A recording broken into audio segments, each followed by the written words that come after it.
One thing that COVID has taught us is that we must be thankful for everything because it all can be gone in the blink of an eye. In March 2020, that eye was blinked and it seemed as if we had lost everything.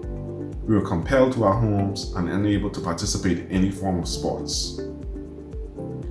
Thankfully, through the efforts of our PR team, we were able to keep our tennis community engaged via social media.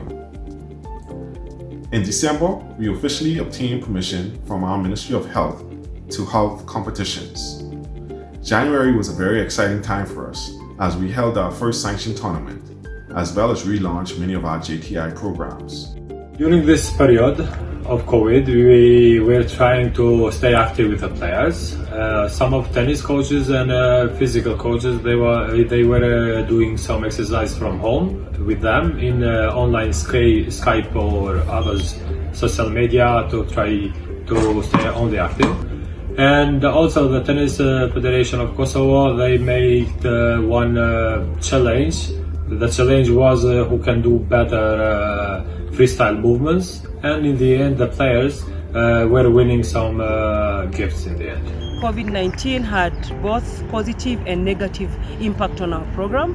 On the negative, there was lockdown in the country, schools closed, all sports facilities closed. We were unable to continue with the programs. On the positive, Tennis Kenya came up with a food program to support struggling tennis families and coaches, which in return increased interest and participation. The COVID-19 restrictions imposed by the government of Brunei resulted in the suspension of any tennis activity at all levels for nearly half a year. As COVID-19 restrictions were slowly lifted, we took the opportunity of heavily promoting tennis as the perfect sport to pick up for these times. Tennis is played outdoors and players would always be at a safe distance away from one another. We were happy to see that interest for tennis grew. The lockdown was a very tough time for us. Most of the gains we had made in the JTI program since 2017 were put to a halt. There were so many restrictions, no access to clubs, primary schools were closed. So ideally, it had come down now to our health, our survival, and seeing the next day.